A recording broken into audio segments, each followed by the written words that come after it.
Hello everyone, welcome to our series on Indian economy for prelims. Today we have reached on our lecture number 8. Today we are going to continue with our discussion on public finance that we've been doing from the previous two lectures. So today we will have our public finance lecture third part, and after today's lecture we'll be done with most of the concepts which are related to public finance. So I hope you are doing revisions of your previous two lectures, and if you are doing that, you'll be able to understand most of the lecture that we are going to do today. So let's talk about the agenda that we have for today. So first thing first, we are going to, all right, so in the previous lecture, we began talking about what is fiscal policy, contractionary, expansionary, and we also talked about how the government presents its stance on fiscal policies, which is by presenting a budget. So in the budget, you will see what are the estimated expenditures, what are the expenditures, what are the estimated revenues. So we will be talking about what are the receipts and what are the expenditures that we are going to see when the budget is presented. We will also talk about different components of budget, how is the budget presented, what are the steps involved, so a little bit of mechanics of that, and then we will move on to the next section on public finance, which is what are the different types of assets. So we first needed to understand what is revenue, what is expenditure, what are the different components of budget. Only after that we will be able to understand the concept of deficit and what are different kinds of deficit. So we have fiscal deficit, we have revenue deficit, we have primary deficit. So we will understand what is each of that. Then again, as we've been doing in previous two lectures as well, we will talk about a few terminologies which are very important and then that you keep seeing in newspapers, and so we'll take up a few of the terms, and after that we will be doing lots of past year questions to see how well are we prepared, and so that will close our discussion on public finance. So with that being clear, let's move on to today's agenda. So before actually going into all the readings and technicality, let's first understand what are the components of a budget. So this document, which is the budget, it has two types of accounts. So basically two different heads. First is revenue account and second is capital account. So first is revenue account and second is capital account. So revenue account में क्या चीज़ें आती हैं? आपके current income और आपके current expenditures. सो जो भी करंट एक्टिविटी से आपको इनकम मिल रही है, tax revenue, non tax revenue, वो सब आपकी इनकम हो गई गवर्नमेंट की. और एक्सपेंडिचर्स जैसे जो करंट खर्चे हैं, paying salary to the employees, different जो भी चीज़ें हर साल करंटली करनी पड़ेंगी वो सब. And capital account will involve ऐसे सारे expenditures which are going to reap some benefits, which are going to give you some future payments. So capital expenditure and then capital receipts as well. So if there are some borrowings that you do, they will be a part of capital receipts. So let's talk about each of them. So budget has revenue account and capital account, and within each of the account you will have one way through which you are earning income and one way through which you are spending it. So you will have receipts and you will have expenditure. Similarly here also you have receipts and you have expenditures. So revenue account में जो receipts हैं वो दो तरीके की हो सकती हैं, through the channel of taxes and non taxes. So हमने टैक्स रेवेन्यू कहाँ से आता है वो भी देखा, नॉन टैक्स रेवेन्यू कहाँ से आता है वो भी देखा. So income tax, property tax, different taxes on goods and services. So we saw that non tax revenue, interest payments, dividend payment, escheats, different fines, fees, this currency and coinage and mint. So mint is basically nothing but a facility जो कि coin produce कर सकती है, जो कि that is the facility which is authorized to do the production of coins, so that is called mint. So ये सब काफ़ी सारे channels हो सकते हैं जिसके through you can get revenue receipts. And then what could be your revenue expenditure? Revenue expenditure मतलब जो डे टू डे एक्टिविटीज़ जो होती हैं सरकार की उसको फुलफिल करने के लिए जो खर्चे लगते हैं. So basically general services, police, judiciary, defence, उनके डे टू डे एक्टिविटीज़ में जो खर्चे हैं. And then education, medical, employment related खर्चे, इकोनॉमिक सर्विसेज रिलेटेड खर्चे. So ये सब comes under revenue expenditure. Any expenditure which helps you in performing your current duties, current activities, all the expenditures on that. And then we have capital account. Capital account में expenditure. So expenditure would be अगर आपने राज्य सरकारों को loan दिए हैं, अगर आप इकोनॉमिक, सोशल या कम्युनिटी डेवलपमेंट के लिए कोई पैसा खर्च कर रहे हैं जिसमें you have some expectation of some future returns. Okay, so मान लीजिए if you are giving pension to someone, it's not going to give you anything, but let's say अगर आप इंफ्रास्ट्रक्चर डेवलप करने में पैसा लगा रहे हैं, that is going to give you some productivity and some benefits in the future. And if you invest some equipment, some machinery for the defense purposes and some other purposes, they will be your capital expenditure. And capital receipts would be if you get loans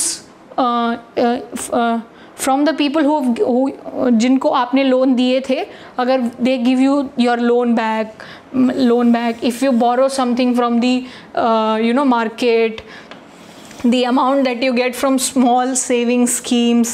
So all these would be receipts from the capital side. Okay, so this was a brief overview of what are different components of the budget. So the thing that you have to remember, basically you have to remember everything, but जो ज़्यादा important है, budget divided into revenue account, capital account. हर एक account में you will have receipts, expenditure, receipts, expenditure, और revenue हमेशा किस तरीके का होगा, जो करंट कंजम्पशन में खर्च हो रहा है और खर्च हो रहा है या आपको इनकम आ रही है. और capital expenditure would be something जिससे आपको फ्यूचर में जो खर्चा आप आज कर रहे हो फ्यूचर में कुछ रिटर्न मिलेगा. And receipts would be your loans, borrowing, small saving schemes से जो भी पैसा आपको मिल रहा है. Okay, so keep this diagram in mind. कोई भी क्वेश्चन इससे रिलेटेड आता है, you will be able to tackle this if you keep this in mind. All right, moving on. Now we are going to get deeper into each of the components. So majorly हमने पूरा discuss कर लिया है, but just for the sake of completion, let's do it again. So revenue receipts और capital receipts. So receiving side में पैसा आ कहाँ से रहा है, income आ कहाँ से रही है. So revenue receipts में first is tax revenue. सो हमने पढ़ा था union excise tax, custom duty, corporate tax, income tax, service tax, GST, ये सब टैक्स रेवेन्यू के सोर्सेज हैं. ये सब हमने डिटेल में एक एक करके डिस्कस किए हैं. नॉन टैक्स रेवेन्यू, अगर आपको इंटरेस्ट पेमेंट्स मिल रही हैं, मान लो आपने किसी को लोन दिया हुआ है किसी एंटिटी को और वो आपको इंटरेस्ट पेमेंट्स दे रहे हैं, that is non tax revenue. अगर आपको डिविडेंड मिल रहा है या आपको प्रॉफिट्स मिल रहे हैं फ्रॉम ऑल द प्लेसेस जहाँ पे गवर्नमेंट इक्विटी ओन करती है या फिर प्राइवेट सेक्टर अंडरटेकिंग्स जो है उनका जो इनकम है वो, that is a non tax revenue. Okay, उसके अलावा करेंसीज और मिंटिंग से जो भी प्रॉफिट मिल रहा है, profit from currency circulation. So I told what is mint, it's a industrial facility which manufactures coin that can be used for currency. So इस चैनल के थ्रू जो भी प्रॉफिट आ रहा है सरकार को या फिर कोई भी ग्रांट मिल रही है, कोई भी फीस है, कोई भी गिफ्ट्स हैं, ये सब भी रेवेन्यू रिसीट्स में आते हैं. अब उसके अलावा हमारे पास दूसरा चैनल क्या था, we had a capital account, so we will have a capital receipt. So what is capital receipts? Capital receipts वो सारे रिसीविंग्स, वो सारे पैसे होते हैं जो आपको अभी मिल रहे हैं बट आपको बाद में पे करने पड़ेंगे. सो जैसे कैपिटल एक्सपेंडिचर क्या होता है, अभी आप स्पेंड करो फ्यूचर में मिलेगा. कैपिटल रिसीट्स क्या हुआ, अभी आपको मिल रहा है but it's a liability on you. So it creates liability for the government and the government needs to pay it back. या तो ये होता है या फिर ये कैपिटल रिसीट्स करने से क्या कैपिटल को रिसीव करने से गवर्नमेंट के जो एसेट्स हैं वो कम हो जाते हैं. सो या तो the receipts that the government gets due to disposal of permanent assets. मान लीजिए कोई फैसिलिटी अगर गवर्नमेंट ओन करती है, if it starts to sell it, तो उसको बेच के जो पैसा आएगा वो सरकार की इनकम तो है, बट सरकार ने अपने जो एसेट्स हैं उसको रिड्यूस कर दिया है. So that is a capital receipt. अगर आप लोन ले रहे हैं कहीं से भी, इंटरनली या externally, you are borrowing something, अभी आपके पास पैसा आ गया है to spend, but in future it's a liability for you, so that is capital receipts again. अब ये जो लोन्स आप ले रहे हैं ये सो बेसिकली आप फ्रेश लोन ले सकते हैं इंटरनली या एक्सटर्नली. अब ये जो कैपिटल रिसीट्स हैं ये दो तरीके की हो सकती हैं, डेट या फिर non debt capital receipts. Capital receipts कितने तरीके के हो सकते हैं? दो तरीके के. या तो आप कर्जे में ये रिसीट्स आप ले रहे हैं, किसी से भी आप बोरोइंग कर रहे हैं, या फिर नॉन डेट कैपिटल रिसीट्स. सो अब डेट और नॉन डेट कैपिटल रिसीट्स क्या होते हैं, we will talk about that. So हमने रेवेन्यू रिसीट्स देखा, कैपिटल रिसीट्स देखा. कैपिटल रिसीट्स में दो टाइप हैं, debt and non debt capital receipts. अब डेट कैपिटल रिसीट्स जो हैं, जो कर्जे के थ्रू आए हैं, कैपिटल अकाउंट में जो पैसा कर्जा लेके आया है वो क्या क्या होता है. अब हमने बात की थी या तो इंटरनल बोरोइंग करो या एक्सटर्नल बोरोइंग करो, ठीक है, या फिर we will talk about the other liabilities as well. So internal borrowing कैसे कर सकते हो? You can issue bonds to public, you can give treasury bills to RBI and banks. वो बिल आप उनको प्रोवाइड करोगे, बदले में they will give you the money. और funded securities of the government, आप सिक्योरिटीज़ जो funded securities of the government है उसके थ्रू भी you can do internal borrowing. So RBI basically acts as a banker to the government. So whenever the government needs it gives the money to the government, but usually एक financial discipline create करने की ज़रूरत होती है हमेशा, और with proper discussion and recommendations this is done. Okay. External borrowing या तो आप बायलैटरली, या तो आप इंडिविजुअल कंट्री से ले रहे हो, या मल्टीलैटरल आपको लोन्स मिल रहे हैं, या फिर जो भी एक्टिविटीज़ हैं, स्मॉल सेविंग स्कीम्स हैं गवर्नमेंट की, उनमें जो पैसा इन्वेस्ट करते हैं लोग, वो आपके पास रखा है, आपकी लायबिलिटी है, आपको पे करना है बाद में, जो भी मैच्योरिटी के बाद लोगों को पैसा वापस करना है, बट अभी के लिए आप उसको यूज़ कर सकते हो. So this is other liabilities. So PF provident fund में जो पैसा है, ये सब जो है आपके डेट कैपिटल रिसीट्स हैं. सो ये सारे के सारे जो कैपिटल रिसीट्स हैं they have a debt component, कि आप किसी तरीके से कर्जा ले रहे हो, ठीक है. अब नॉन डेट कैपिटल मतलब जहाँ पे कर्जे वाला कंपोनेंट नहीं होगा. So what could be that? The amount received by disposal of assets, जो सरकार के एसेट्स हैं वो सरकार सेल कर रही है, उससे पैसा मिल रहा है. तो सेल एक बार कर दिया, अब दोबारा कुछ नहीं करना. So whatever you get by selling that is your non debt capital receipts. Recovery of loans given by the government to other entities. मान लीजिए गवर्नमेंट ने किसी को लोन दिया था, अब वो लोन रिकवर कर रही है, वो लोन वापस मिलने पे जो पैसा मिलता है that is non debt capital receipts. And what is the other one? Disinvestments, share in PSUs और public sector enterprises. So basically अगर कोई पब्लिक सेक्टर अंडरटेकिंग या पब्लिक सेक्टर एंटरप्राइज है, अगर गवर्नमेंट 100% ओन करती है उसको, या जो भी उसका शेयर है, अगर उसका परसेंटेज शेयर ऑफ ओनरशिप वो कम करती है, उसको बोलते हैं disinvestment. You are not investing, you are disinvesting, you are removing your stake. So when you sell that percentage, you get some money for selling that stake. So that money is also a non-debt capital receipts, because there is no karza that you are taking, you are just selling your assets. Okay. So by doing this, you are also reducing your assets. So these are the two components that are there. So to do a recap, what was done? We talked about the receipts part, both capital and revenue. And within capital receipts, we talked about the debt component and the non-debt component. Okay. Now let's talk about expenditure. अब revenue expenditure क्या होता है और capital expenditure क्या होता है? So what is revenue expenditure? It's a one-way payment. Money invested will not come back to government as receipts. So आपने दे दिया तो दे दिया, अब ये don't expect any return from this side. So when you pay interest on your borrowings, जो भी आपने borrowing की है कैपिटल अकाउंट कैपिटल रिसीट्स के चैनल के थ्रू, उसमें आपको इंटरेस्ट पेमेंट्स भी करने पड़ेंगे. अब वो इंटरेस्ट पेमेंट्स तो करने हैं, उससे कोई रिटर्न नहीं आने वाला. Expenditure that you do on defence and police, जो डे टू डे एक्टिविटीज़ के हैं, जैसे एम्प्लॉयज़ को सैलरी देना, पेंशन देना, वो सब एक्टिविटीज़ जो डे टू डे ऑपरेशंस की हैं.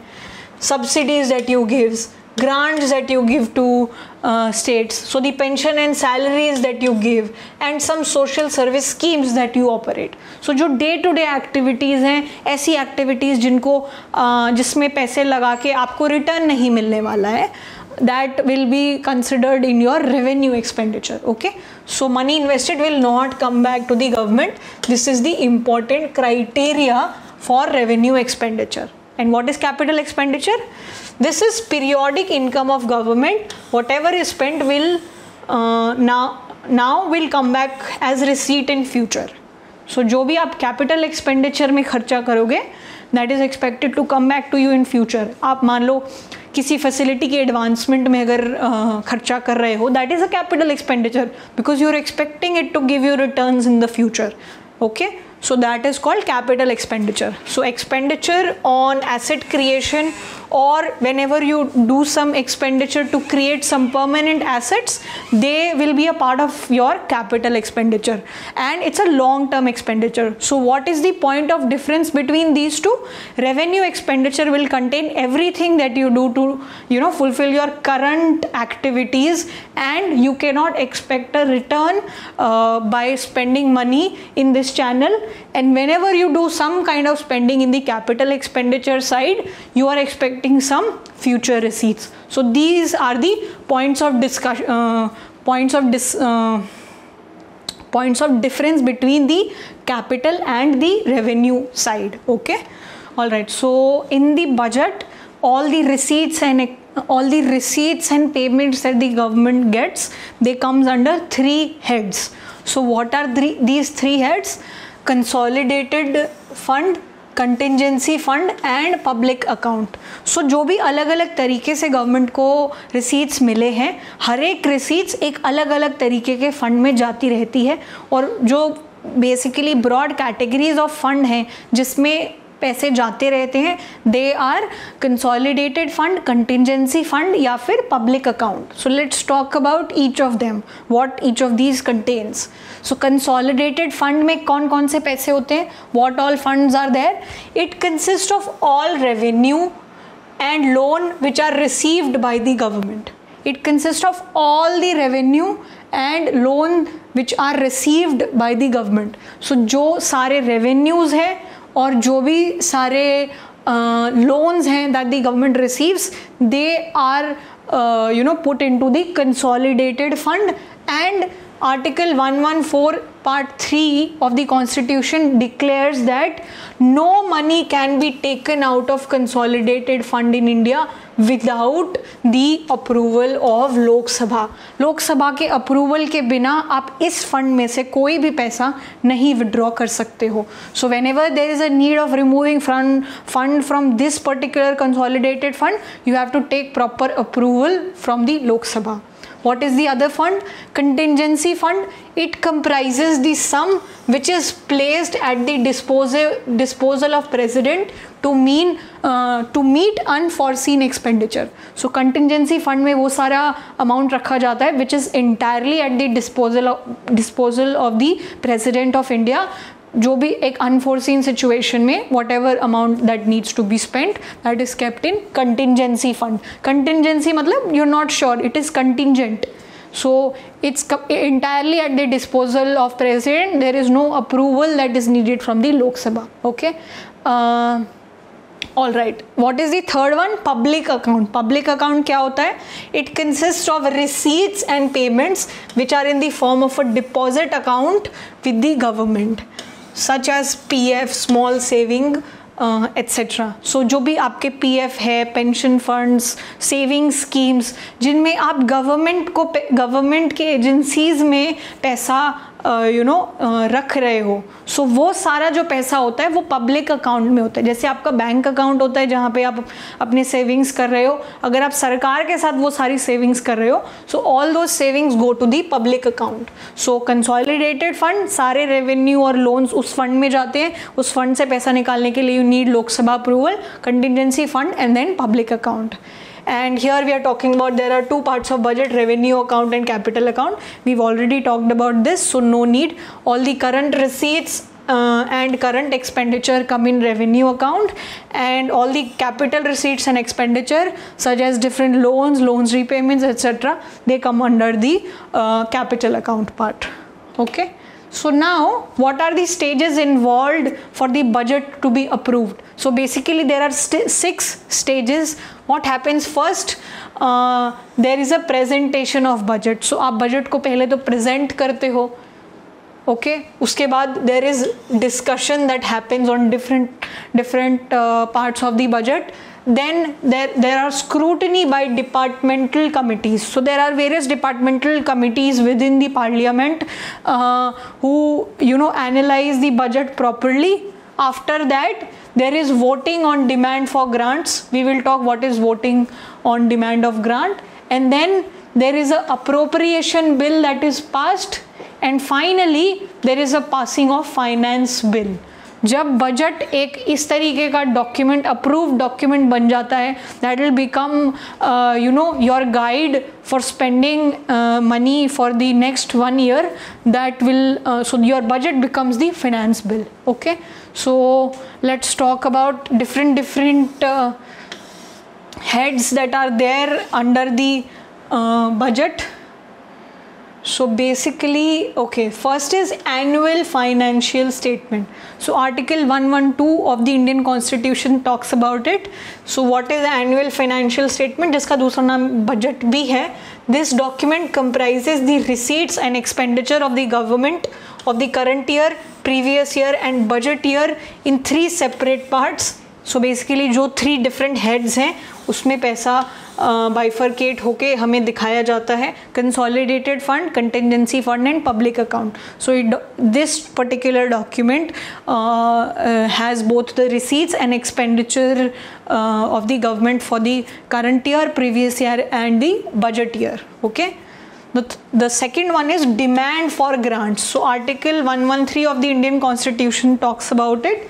So demands for grant mean the estimates of expenditure are presented to Lok Sabha in the form of demand for grants. So जो भी expenditure सरकार को अपने जो भी amount expenditure के लिए चाहिए उसको किस तरीके से present किया जाता है, that the government is demanding for grants.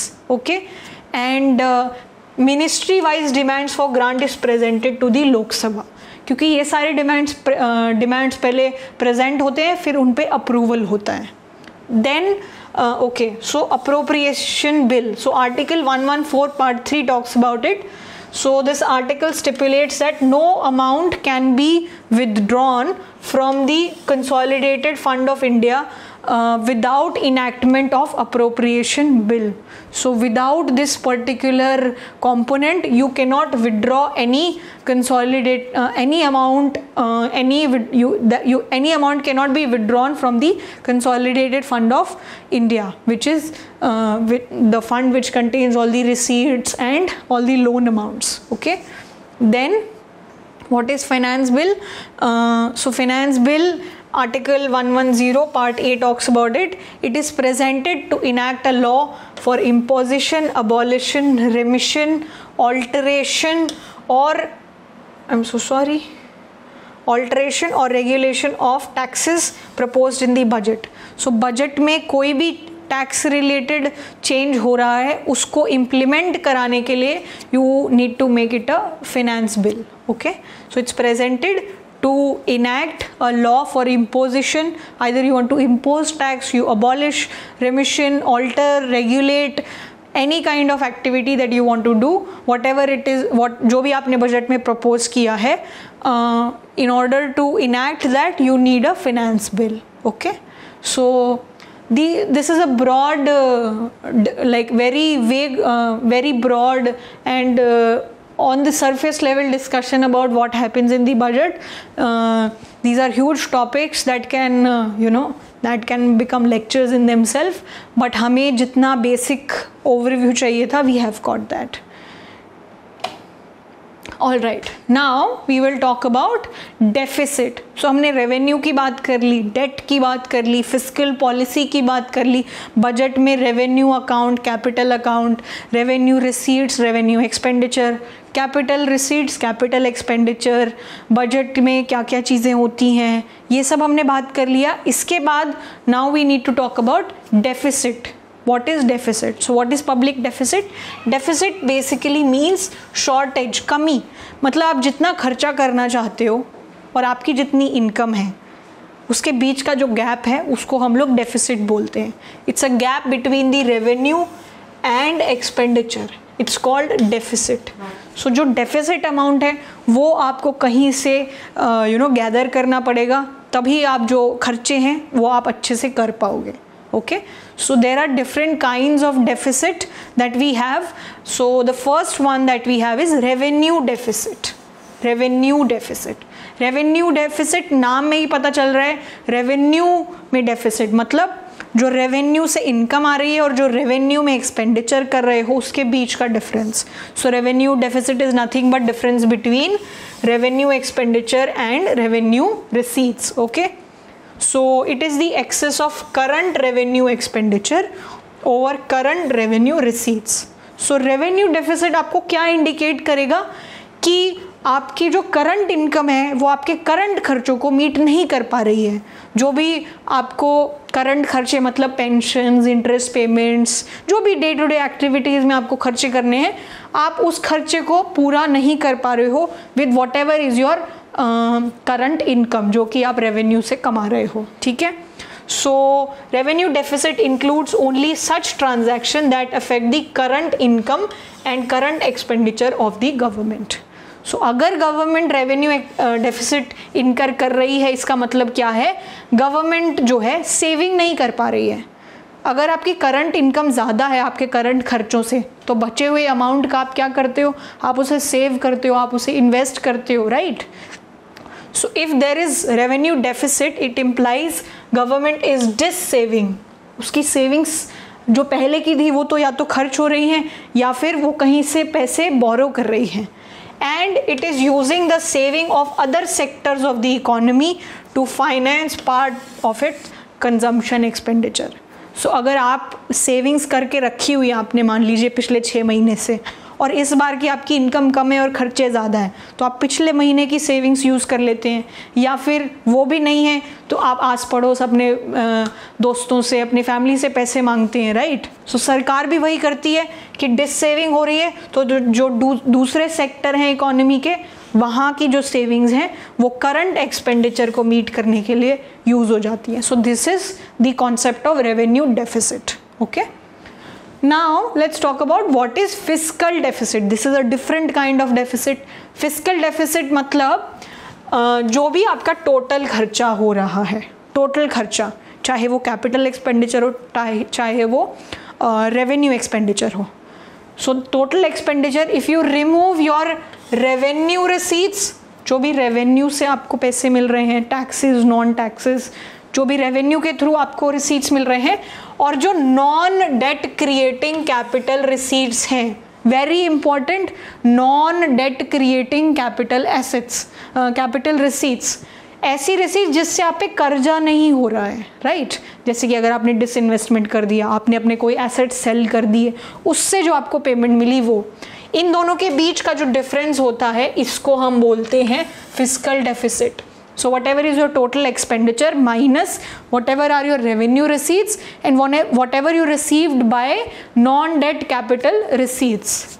So what is fiscal deficit? It's the gap between government's expenditure requirement and its receipt. This equals the money that the government needs to borrow during the year. So आपका total खर्चा मान लीजिए 100 है, revenue से आपको 50 rupees मिले, और आपने कुछ अपनी कंपनीज थोड़ी थोड़ी बेच दी, उससे आपको 20 रुपये और मिल गए, तो बेसिकली आपका खर्चा है 100 रुपये, आपकी जो रिसीट्स है वो है 70 रुपये। सो अब बचे हुए 30 रुपये कहाँ से आएंगे? वो जो बचे हुए 30 रुपये वो आपका फिस्कल डेफिसिट है। फिस्कल डेफिसिट आपको क्या बताता है कि मुझे कितना अमाउंट बाहर से उधार लेना पड़ेगा। So fiscal deficit is the amount that you need to borrow. तो हमारा जो कैपिटल अकाउंट था उसमें जो बोरोइंग थी वो हमारी डेट क्रिएटिंग जो बोरोइंग थी वो क्यों हो रही है? बिकॉज हमें अपना टोटल एक्सपेंडिचर करना है। जो 30 रुपीज़ का अमाउंट है that is coming from the borrowings. Okay, so fiscal deficit tells you how much you have to borrow. Okay, so it indicates the total borrowing requirement of the government from all sources.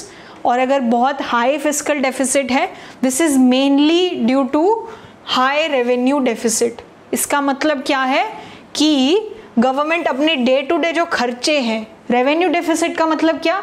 Revenue expenditure ज़्यादा है और revenue receipts कम है। वो दो वजह से हो सकता है, या तो आप रेवेन्यू एक्सपेंडिचर बहुत कर रहे हो, या तो फिर उतना नहीं कर रहे हो लेकिन आपकी रेवेन्यू रिसीट्स बहुत कम है, या तो आप टैक्सेस में इतना कलेक्ट नहीं कर पा रहे हो, या तो फिर आप डे टू डे खर्चे इतने कर रहे हो। So it's mainly due to government's day-to-day expenditure being more than its day-to-day income, so that it has to borrow to meet its daily requirement, which by definition is unhealthy and dangerous, because borrowing is good only if it is used for productive purposes. मान लीजिए आप अपने पापा से पैसे मांगने जाएंगे और बोलेंगे कि पापा मुझे पार्टी करनी है, मुझे पैसे दे दो 10,000 रुपये। पापा आपको थप्पड़ मार के भगा देंगे क्योंकि आप डे टू डे एक्टिविटी करने के लिए उनसे पैसे मांग रहे हो। In place of that if you go and ask him papa I want to do a course, 10,000 रुपये उसकी कॉस्ट है, ये कोर्स काफ़ी अच्छा है, मुझे अपने करियर में बहुत हेल्प करेगा, so he will be happy to give you that money. Same thing here also कि अगर आप अपने डे टू डे खर्चे करने के लिए उधारी लेने लगोगे, इट्स वेरी डेंजरस। बट अगर आप कोई प्रोडक्टिव चीज़ के लिए अगर कोई खर्चा करते हो, so that is usually considered good, क्योंकि अभी खर्चा करोगे तो बाद में अच्छे प्रोडक्टिव रिटर्न्स आएंगे। The same logic applies here also for the economy. So a high fiscal deficit is usually inflationary because अब गवर्नमेंट क्या करेगी? गवर्नमेंट की नॉन प्लान्ड एक्सपेंडिचर्स बहुत सारे हैं विदाउट एनी प्लानिंग वाले। So non planned expenditure usually उस reference में होता है कि so when we used to have 5-year plan, जो भी उस प्लान में डिस्कस होते थे वो सारे खर्चे हम प्लान्ड एक्सपेंडिचर्स मानते थे, एंड नॉन प्लान्ड जो कि haven't been talked in the 5-year plans.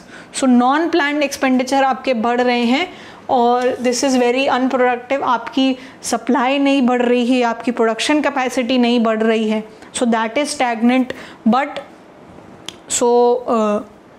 Demand तो उतनी है बट आप प्रोडक्टिविटी नहीं इम्प्रूव कर रहे हो, so that is usually considered inflationary. Okay, and high fiscal deficit is usually a huge burden. क्यों?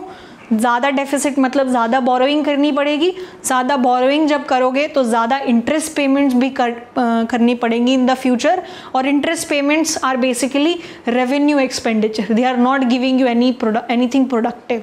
Okay, so that is why a high fiscal deficit जो है it's never considered a good thing, and especially if it is because of your high revenue expenditures.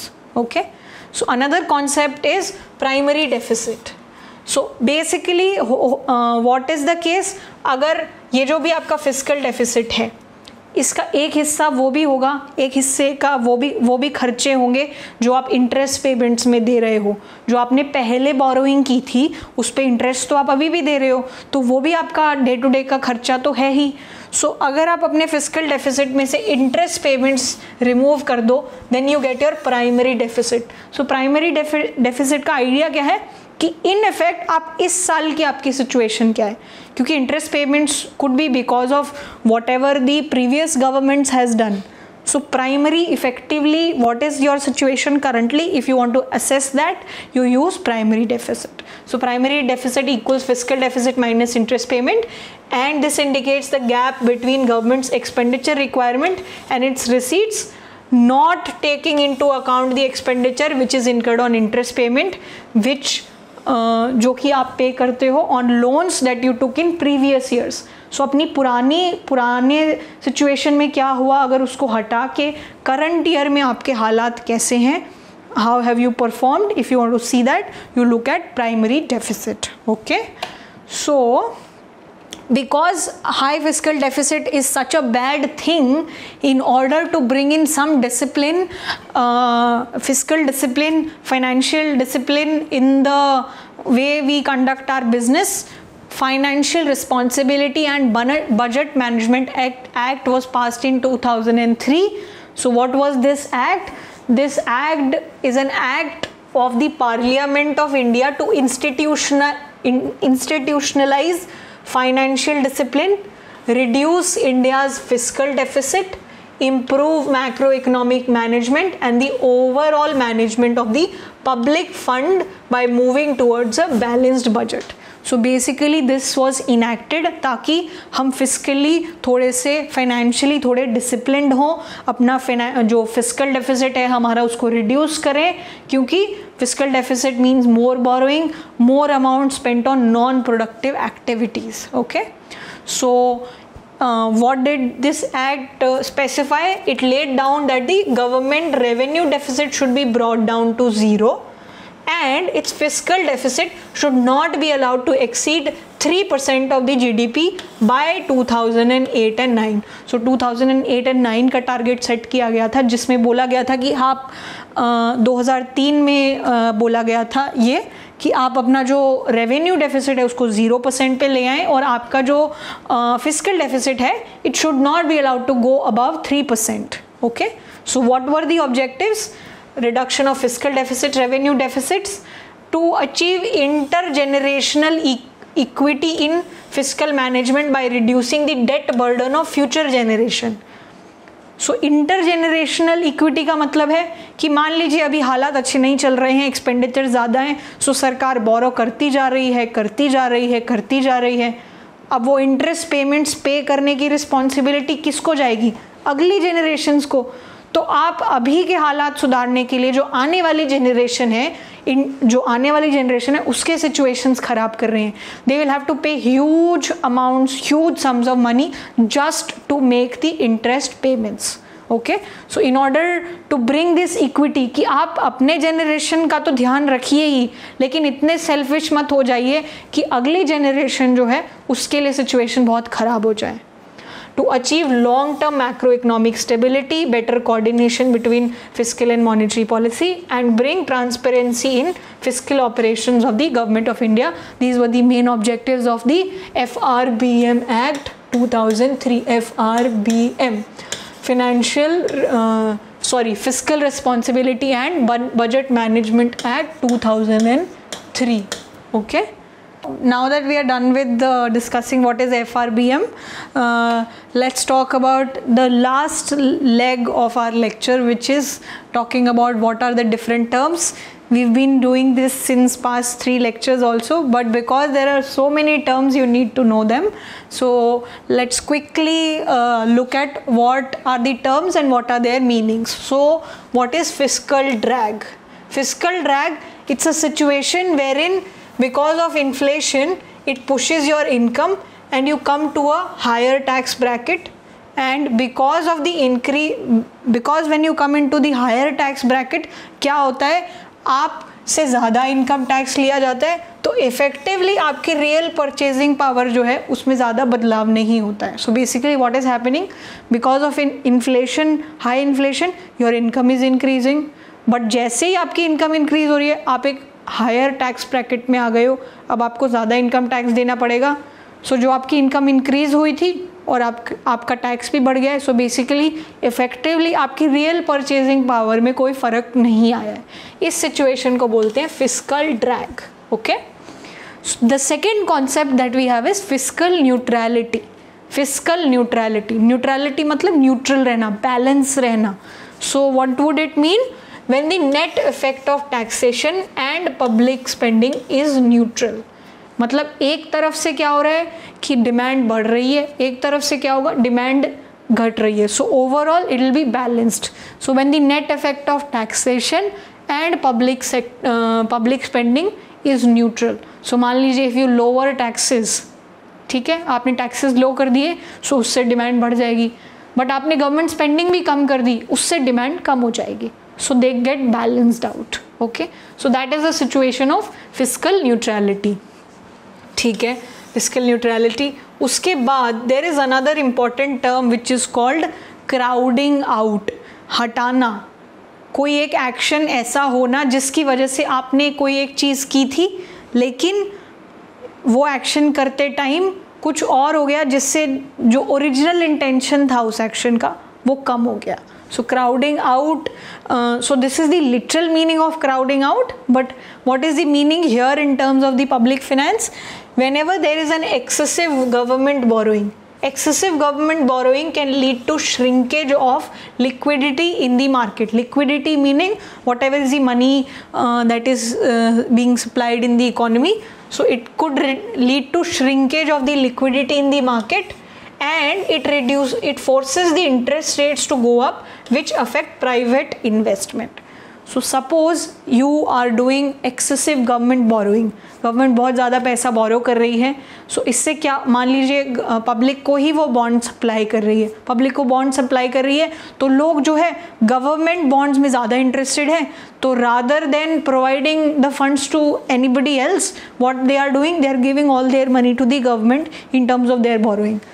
सो लेकिन private sector को भी funds चाहिए, उनकी demand इतनी है बट लोग सप्लाई नहीं कर रहे हैं. सो इसके वजह से इंटरेस्ट रेट्स बढ़ रहे हैं, और जब इंटरेस्ट रेट्स बढ़ रहे हैं उससे प्राइवेट इन्वेस्टमेंट्स जो हैं they are getting affected. This situation is called crowding out. Okay, so चाहे आपने गवर्नमेंट बोरोइंग, गवर्नमेंट स्पेंडिंग करने के लिए की हो, which will lead to increase in demand, but it resulted in decrease in private investment which led to decrease in demand. So एक action ने, one action was intended to increase the demand, but this action led to the increase in interest rate, which led to decrease in effective demand.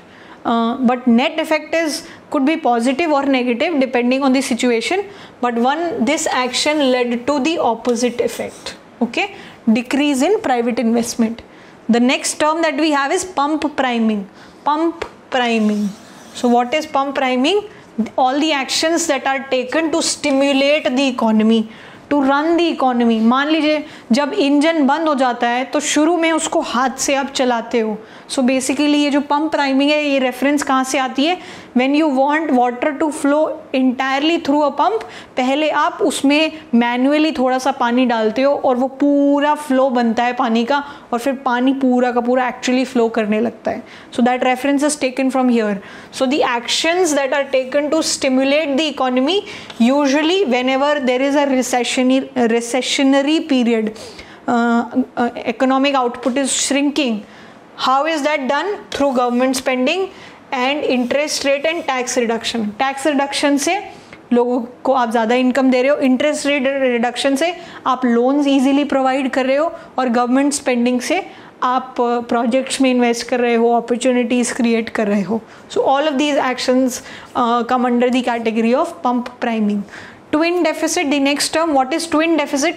Twin meaning two, deficit meaning deficit. So two types of, like two deficits together. So current account deficit. So we will talk about what is current account deficit. It's usually whenever your imports are higher than your exports. So जितना आप import कर रहे हो उसका जो amount है वो बहुत ज़्यादा है as compared to your export. That is called current account deficit. And your fiscal deficit. So your fiscal deficit is worsening, and your current account deficit is also worsening at the same time. This is called twin deficit. Finally, what is economic stimulus? Economic stimulus, economically stimulate करना, मतलब it refers to coordinated efforts to boost economic growth, especially during a recession. Economy को stimulate करने के लिए क्या क्या चीज़ें की जाती हैं, that would be called economic stimulus. अब इकोनॉमी के अंदर गवर्नमेंट के पास फिस्कल पॉलिसी है और आरबीआई के पास मॉनेटरी पॉलिसी है. सो हमारे पास एक फिस्कल स्टिमुलस भी होगा और हमारे पास एक मॉनेटरी स्टिमुलस भी होगा. So fiscal stimulus are the measures which are enacted by the government, such as you lower the tax, you increase the government spending, वो सब क्या हुआ? Fiscal stimulus. Monetary stimulus क्या हुआ? Measures which are done, so produce is not a good word here, so measures which are taken by the central bank and may include lowering the interest rate. So अब interest rate लो करोगे तो क्या होगा? Cost of borrowing कम हो रही है, लोगों को आप बोरो करने के लिए प्रमोट कर रहे हो, so that is a stimulation. And finally what is sovereign debt crisis? So sovereign sovereign could be a nation. Sovereign मतलब ऐसी एंटिटी जिसको आप कुछ भी करने के लिए मजबूर नहीं कर सकते. सो बेसिकली एक कंट्री को कुछ भी करने के लिए कोई दूसरी कंट्री मजबूर नहीं कर सकती. So that is called a sovereign. So sovereign debt crisis. So when a sovereign gets into a debt crisis, it's called a sovereign debt crisis. So sovereign debt crisis क्या होता है? When a country is unable to pay its dues, ये अपने कर्जे पे नहीं कर पा रही है एक कंट्री. और ये शुरू कैसे होता है? जब when a government cannot get a low interest rate from its lenders, मतलब अपना लो इंटरेस्ट रेट पे वो कोई लोन ले नहीं पा रही है, और तो मतलब हाई इंटरेस्ट रेट पे उसको लोन्स मिल रहे हैं, और हाई इंटरेस्ट रेट्स की हाई लाइबिलिटीज़ भी हैं. एंड फाइनली क्या होता है? डेट डिफ़ॉल्ट करती है वो कंट्री, एंड इन्वेस्टर्स को घबराहट हो जाती है, जिससे क्या होता है? वो और हाई इंटरेस्ट रेट पे ही उस कंट्री को पैसा देने के लिए राज़ी होते हैं. And at the end the country declares that it can not pay its debt, and that is a situation of sovereign debt crisis. This is what is happening currently in Sri Lanka. Okay, so when a country, when a nation is unable to pay its dues, that is called a situation of sovereign debt crisis. Okay, so with that we come to an end of all the concepts that we needed to discuss in the topic of public finance. Now let's take a look at a few of the questions which have come in the past years, and let's brush up our concepts. Alright, so now let's take a look at the questions which have come in the past years of prelims from this particular topic. I think we are all confident to tackle these questions. Ye sare, most of the concepts we've covered in the lecture, so let's talk about that. So the first one, this has come in prelims 2016. Let me read the question. Which of the following is/are included in the capital budget of the government of India? So capital सुनते ही आपको दिमाग में आ जाना चाहिए कि या तो अभी लाइबिलिटी ले रहे हो, या फिर कुछ फ्यूचर में अभी खर्चा कर रहे हो, बाद में आके रिटर्न मिलेगा. सो इसमें से कौन सी सिचुएशन है which comes under the capital budget of the government of India? तो first is expenditure on acquisition of assets like road, building and machinery. So what do you think, होना चाहिए कि नहीं होना चाहिए? सो रोड्स, बिल्डिंग, मशीनरी बनाने से it's productive activity, good productive assets getting added, right? So yes, this should come. What is the other one? Loan received from foreign governments. It is a capital receipts. अभी आप ले रहे हो, बाद में आपको पे करना है. So this is a capital receipt. This is a capital expenditure. Capital expenditure. This is capital receipt, right? And loan and advances granted to the states or union territories. अभी आप लोन दे रहे हो, बाद में जाके ले लोगे, तो ये क्या हो गया? ये भी कैपिटल रिसीट्स हो गया. ठीक है, सो ये तो सारे के सारे ही कैपिटल में आ गए. मतलब the answer should be C. All three of these will come under the capital budget of the government of India. So capital सुनते ही देख लेना, कोई liability create हो रही है या फिर कोई assets futures के लिए create हो रहे हैं. Okay, let's move on. Let's talk about the other question which also came in prelims 2016. There has been a persistent deficit budget year after year. So deficit रहा है budget में year after year. Which of the following action can be taken by the government to reduce the deficit? So deficit reduce करने के लिए क्या actions government ले सकती है? Deficit सुनते ही आपके दिमाग में आना चाहिए क्या? Expenditure ज़्यादा हो रहा है और receipts जो है वो कम है. तो खर्चा जो है जिस चीज़ से बढ़ रहा है उसको कम किया जा सकता है.